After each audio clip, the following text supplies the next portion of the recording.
Empezamos, ¿verdad? Pleno ordinario, martes 11 de noviembre, 19 horas. Primer punto de orden del día, aprobación del acta de la sesión ordinaria celebrada el 14 del día del 2025. ¿Votos a favor? Segundo punto, dación de cuenta de los decretos de alcaldía 732/2025, 799/2025. ¿Hay alguna pregunta sobre algún decreto o algo? Si no, pasaríamos al punto 3. Aprobación inicial de la modificación de crédito 11/2025, modalidad de crédito adicional. Propuesta pleno. Se aprecia urgencia y necesidad de llevar a cabo los gastos que se relacionan y cuya realización no pueden demorarse por los perjuicios que ocasionaría la interrupción del ritmo de prestación de los respectivos servicios o, en su caso, la disminución del nivel de su gestión. A la vista de la insuficiencia e inexistencia de créditos presupuestarios para su financiación, se ordena el inicio del correspondiente expediente de concesión de crédito adicional con sujeción a lo dispuesto en la normativa presupuestaria, según las propuestas adjuntas, y sométase previamente informado por intervención a la aprobación del órgano competente. En base al artículo 7 de la norma municipal de ejecución presupuestaria del Ayuntamiento de Orozco y de acuerdo con la norma foral 10/2003 del 2 de diciembre presupuestaria de las entidades locales, conforme a las atribuciones que el artículo 22 de la Ley 7/1985 del 2 de abril, reguladora de las bases del régimen local, asigna al Pleno Municipal, se eleva a Pleno la siguiente propuesta de resolución. Aprobar la implicación de la dotación de crédito de las siguientes aplicaciones mediante la figura de crédito adicional con cargo a remanente y tesorería para gastos generales. La aplicación 1531-2100, reparación, mantenimiento y conservación de infraestructuras caminos rurales, 240.000 euros. La aplicación 1650-22-101, suministro de energía eléctrica, alumbrado público, 100.000. La aplicación 333-40-22-704, contratos socioculturales, promoción de cultura, 20.000. La aplicación 33-70-22-606, proyectos de juventud, Barranquilla y Orozco, 14.000. Y la aplicación 3400-22-798, gestión del polideportivo, 12.000. Total, 386.000 euros. La reparación, mantenimiento y conservación de infraestructura de caminos rurales es para las últimas licitaciones que hemos hecho, que faltaba crédito, y principalmente para la licitación que se va a hacer del camino de Albizoa, de la caída del Peñasco, que ya tenemos el proyecto y hay que licitarlo esta semana.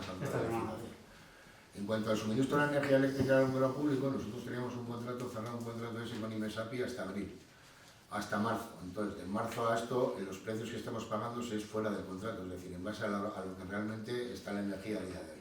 Y en esta aplicación del coste del presupuesto del año pasado, se había pagado 90.000 euros, que era lo que teníamos que pagar de unas facturas de energía que estaban sin pagar de años anteriores, en base a las actualizaciones de precio. Ya se pagó, por eso entre una cosa y otra se aumenta 100.000 euros.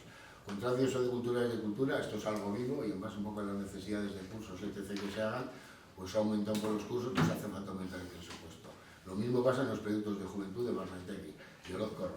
Y la gestión del polideportivo tiene que ver con la modificación que hicimos una vez vencido el contrato del polideportivo, que se le amplió un poco los costes y luego había unas facturas que no estaban dentro del contrato y había que amortizar. Temas de requerimientos sanitarios, etc.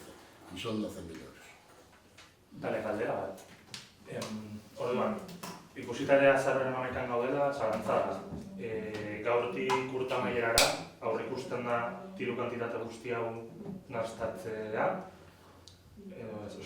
Gastatuko da guztia, hemendik eta urtamaierara. A ver, hay cosas que se van a gastar porque ya están más o menos programadas de gasto y las cosas que no se gasten es posible algún extra para no tener que hacer una nueva modificación. Vale. Si tenemos cualquier tema en carretera que se cae a un exceso, pues siempre hay que tener un remanente o un dinero disponible para poder actuar rápido. En el caso que no se ejecutara todo el presupuesto, volvería al remanente general, no habría ningún problema. Previsión, venga. Si hay previsiones en la de gasto mantenimiento y hay un déficit que se ha tirado de manipulación por otras de las licitaciones que se han hecho de la obra de Arrugaeta o de la obra, de Urrejola y de la obra que se va a hacer de los asfaltados, más luego los nuevos componentes que se van a meter de la licitación de Albizoa, que como no teníamos el proyecto, no sabíamos el coste que era, pues eso también se está contemplado en esta partida. Y el resto, lo que digo, el alumbrado público tiene que ver con que el contrato venció y teníamos un precio y a partir de abril estamos fuera de contrato y nos están cobrando fuera de lo que teníamos en el contrato. Es decir, es bastante menor el coste que lo estaríamos pagando con otra compañía, pero así todo no es el coste que teníamos dentro del contrato ese. Y ahí se tuvo que pagar 80.000 o 80 y pico mil euros de unos incrementos de factura que se habían dejado de pagar durante 3 años y nos estaban requiriendo y nos informamos, efectivamente, estaba según marcaban los pliegos y ha habido que pagarlos. Por eso se tiró de esa partida, porque estaba dentro de Invesapi, y ahora, como sabíamos que teníamos que hacer modificaciones en base a que nos pasaran los nuevos precios, pues se ha modificado los partes que quitamos para pagar esos 80.000, más lo que necesitamos para aumentar ese complemento con respecto a la finalización del contrato de marzo de 2024.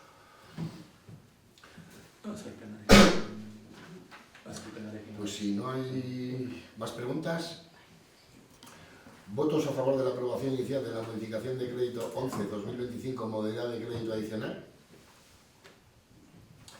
Punto cuarto del orden del día, aprobación del plan AROA Plana 2024-2034. Enguero va a hacer un poco una presentación del plan.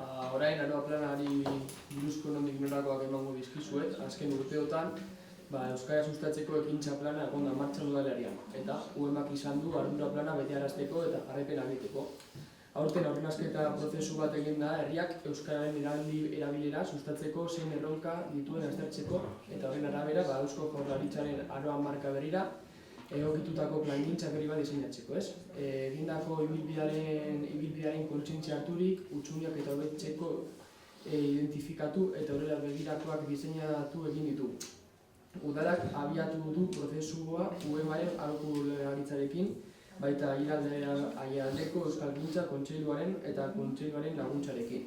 Txosten honetan, prozesu honen gako garrantzitsuenak aurkeztu egiten dira, alde batetik euskara plana diseinatzeko egin den prozesua, eta bestetik Orozkon euskararen erabilera areagotzeko aurrera begira eraman behar ditugun erronkak eta landu beharreko ildoak.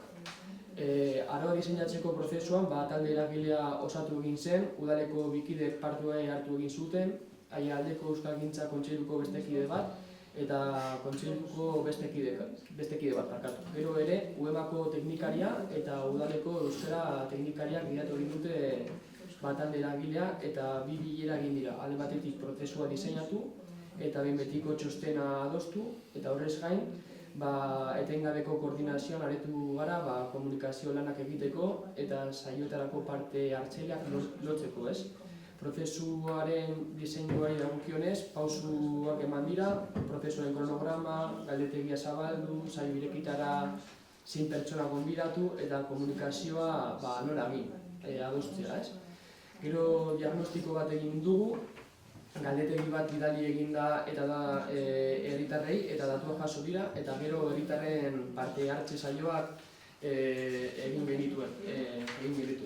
Gero, AROA planan diagnostiko bat ere baduzue, bertan Orozkoko datu demografiko eta sozioekonomikoak agertzen direz, baita soziolinguistikoak ere.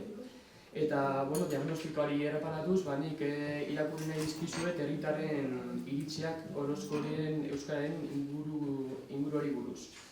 Saio irekitan egin bota zituzten iritziak ekarri ditugu jendea jakiteko ere, pertsona guztiak jakiteko zein den herriaren ahotsa eta zer pentsatzen duten, ez? Parte hartze saioan, zein eremutan dagoen hutsunerik handiena eta zeinetan eragin beharko litzatekeen hausnartu zuten herritarrek eta hutsune hauek identifikatu zituzten. Bat, gazteen hizkuntza ohiturak, bi, helduen hizkuntza praktikak lagun arteko harremanak, hiru, etxeko erabilera basua, eta lau, ostalaritza eta merkataritza, ez? Bestelako ekarpenak egin zituzten eta hainbat idei berri jaso egin ziren. Gehien errepikatutakoen artean, hausek, herri mailako euskalgintza erabileko kolektibo aktiborik ez egotea. Babes eremu gutxi, euskaraz aritzea bultzatzen duten espaziorik ez daude. Hutsune nagusia eremu sozialak zirela nabarmendu zuten. Eremu informaletan jarri aldaketa sustatu behar dela, euskaldunak hauen dut. Kirolean esku hartzea martxan daude futbola eta pilotan. Kirol talde laguntzak eman, baina exigentziak jarri ere. Ondoren, hezkuntza ez formalean ez dago bermaturik euskaren erabilera, atxikimendua lantzeko euskarazko kultura eskaintza handiagoa egon beharko litzateke. Eta gero ere, ostalaritzan egin beharreko proposamenak eta politikak. Eurekin lanketa egin, ulermena bermatu, hizkuntz paisaia euskalduntzeko laguntza eman, eta gero ere, hitz egin zen identitatearen galerari buruz. Orozkoko euskara propioaren transmisioa, gida, hiztegiak taulak egiteko proposamenak eman ziren. eta gero ere berbalagun jarraipena eta indartzea. Halere, beste puntu bat izan zen Euskalgintza mugimendu ahula Euskal Elkarte batzorde bat sortzeko beharra nabarmendu zen saio horretan. Gero ere, bertan, arroba plan horretan ikusi dezakegu zein misio eta nahi estrategikoak nabarmendu edo aurrera eraman nahi direnez. Euskal misioa, Orozkoko Euskal hiztun kontziente eta aktibo dituen herria izatea eta Euskaren erabilera handitzea da. Eta nahi estrategikoan, Orozkoko eragile publiko zein pribatu guztientzako marko eta bide horri bat eskaintzea datozen urterako, Euskal hiztunak aktibatu eta laguntzeko naiz Euskararen komunitatea sendotzeko eta Orozkon euskaldunago, justago, ekitatibo eta inklusiboago eraikitzen laguntzeko. Horretarako,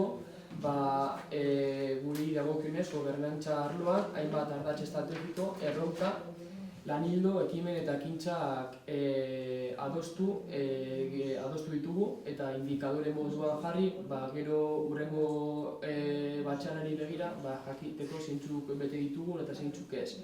Eta txostenan bidali bezala ikusi dezakezuez 30 ekintza ekimen baino gehiago ditugula eta ditugu erronkak eta erronken barruan lan hildoak eta ekintzak.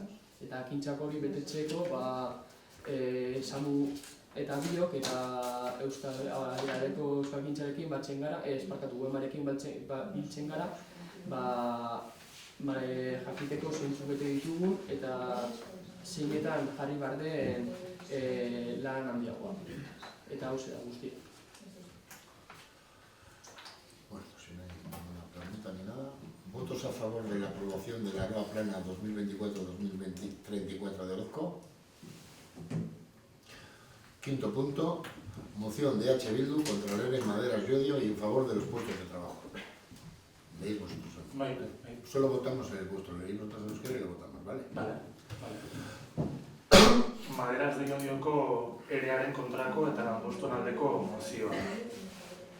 Garnika taldeak 35 langile kaleratzen hasi ditu Maderas de Llodioko fabrikatik. Hau da, plantillaren 40 bat baino gehiago.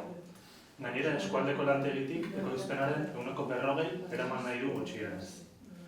Horretarako Garnikak lan erregulazioko espediente aurkeztu du 35 lanpostu suntsitzeko eta ekoizpenaren zati bat deslokalizatzeko pausu hau etorkizunan enplegu gehiago suntsitzeko eta Maderas de Llodio lantegia ixteko lehen urratsa izan daiteke. Horrek guztiak kalte konponezina eragin diezaioke eskualdeko etorkizun industrialari. Are gehiago, azken hilabete eta urteetan, Aiaraldean, hainbat lantegi itxi eta enplegua suntsitu ondoren. Horregatik guztiagatik, EH Bildu Orozkoko udaltalde politikoak hurrengo mozio aurkezten du osoko bilkurak eztabaidatu eta onartu dezan. Bat, Orozkoko udalak bere elkartasuna adierazten die Maderas de Llodioko langileei eta Garnika taldeak egin nahi dituen enplegu erregulazioko espedienteak eta kaleratzeak errefusatzen ditu. Bi, Orozkoko udalak Maderas de Llodioko langileei babesa ematen die euren borrokan eta gatazka honen ondorioz. Egiten diren mobilizazioak babesten ditu. Enplegu erregulazioko espedientearen aurka, Maderasen eta Aiaraldean lanpostuak defendatzeko eta industria jarduerari eusteko. Hiru, Orozkoko udalak bere egiten ditu Aiaraldeko desindustrializazioaren eta enplegu suntsiketaren inguruko kezka eta Eusko Jaurlaritzari eta Arabako eta Bizkaiko Foru Aldundiei eskatzen die Aiaraldean suspertzeko planak garatuz behar diren neurriak har ditzaten Aiaraldean enplegu gehiago suntsitu dezadin eta Maderas de Llodioko lanpostuak defendatu ditzaten. Eta azkenik 4, mozio hau Eusko Jaurlaritzari, Arabako eta Bizkaiko Foru Aldundiari eta Eusko Legebiltzarreko eta Arabako eta Bizkaiko batzar nagusietako talde politikoei bidaltzea. ¿Votos a favor de la moción de H. Bildu contra el ERE Maderas Llodio y en favor de los puestos de trabajo? Y sexto punto del orden del día, declaración del Ayuntamiento de Orozco para el 29 de noviembre, Día Internacional para la Eliminación de la Violencia Machista contra las mujeres. Leí vosotros en euskera y ponen de remolices con.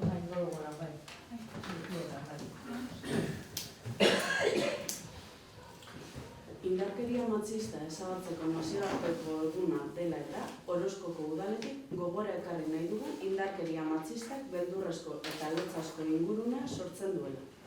Indarkeri jasaten duena bakartzeko eta isilarazteko joera duela, eta biktimagileen zigorgabetasun sentsazioa areagotzen duela ere.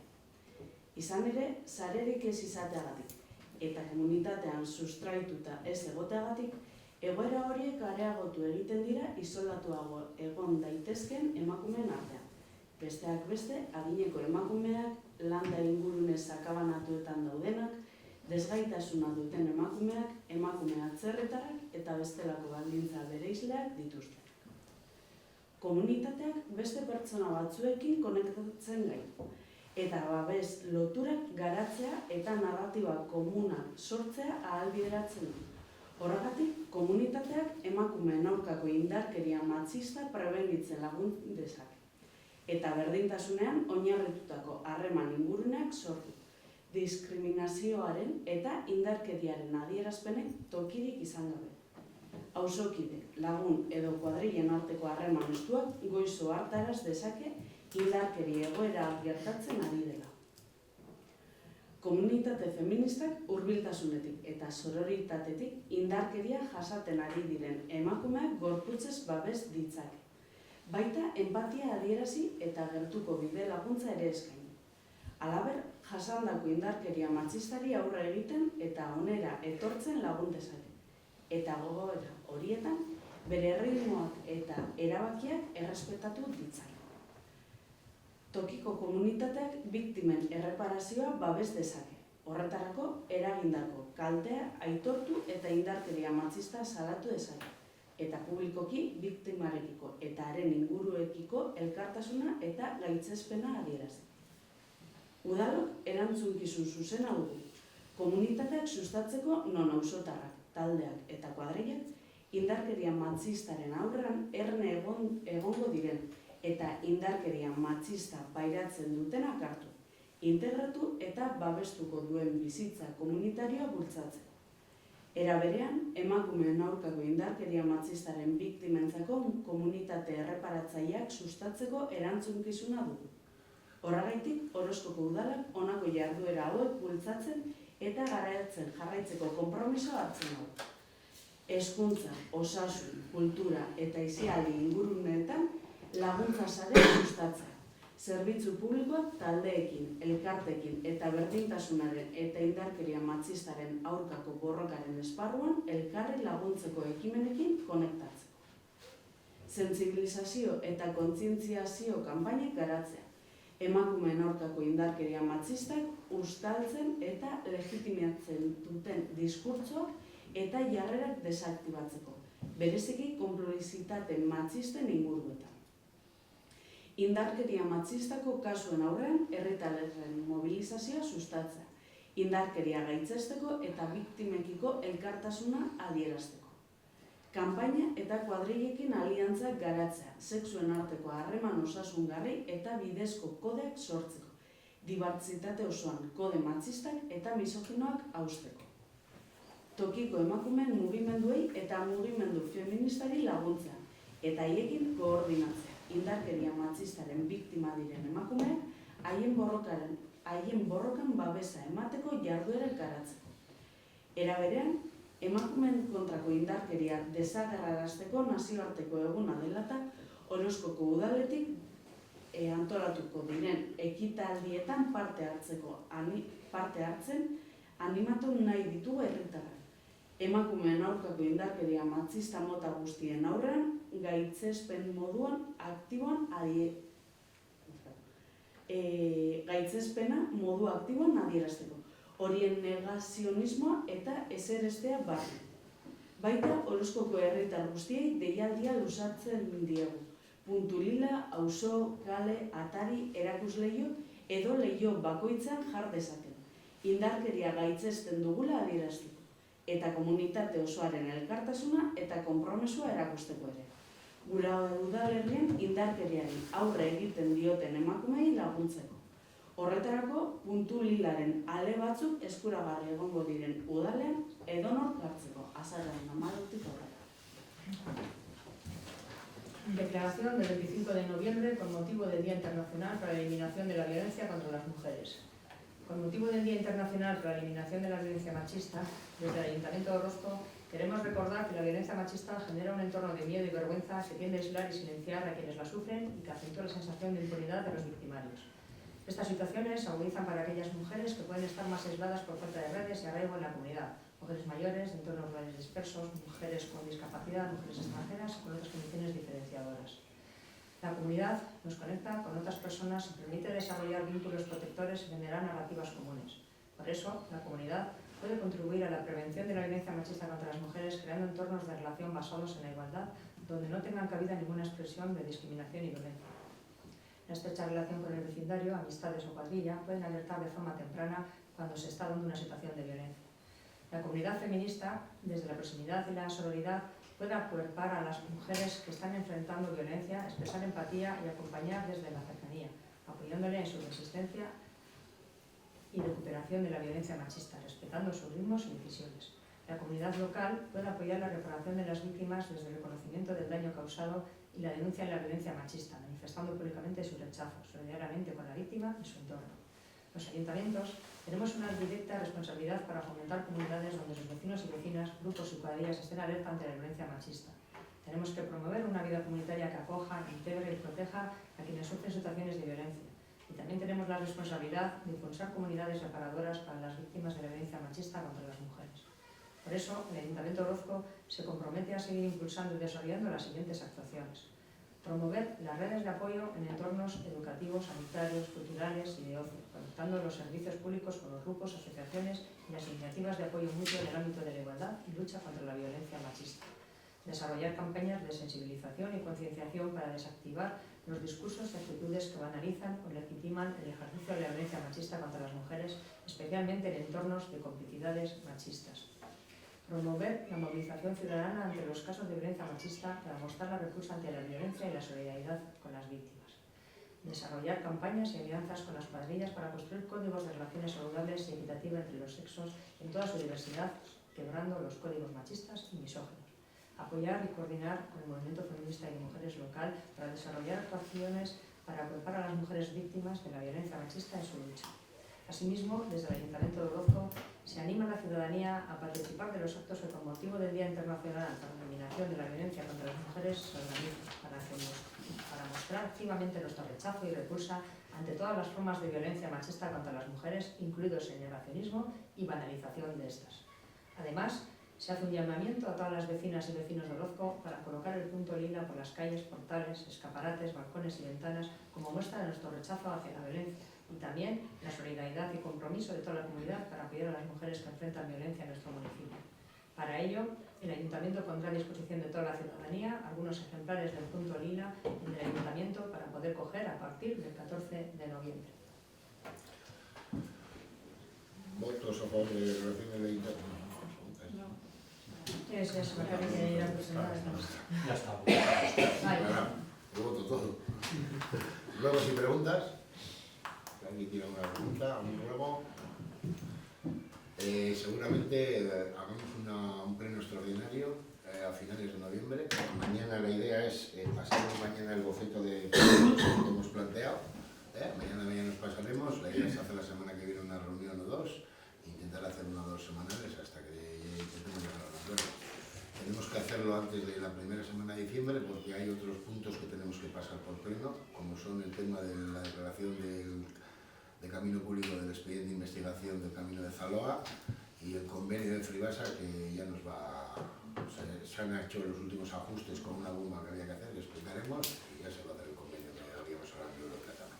Pues estos 3 puntos habríamos que ir a un pleno extraordinario, que será la última semana de noviembre, o a mucho tardar la primera de diciembre, con la idea de que los presupuestos estén aprobados para la primera semana de enero. Pues si no hay más, el siguiente pleno sería el día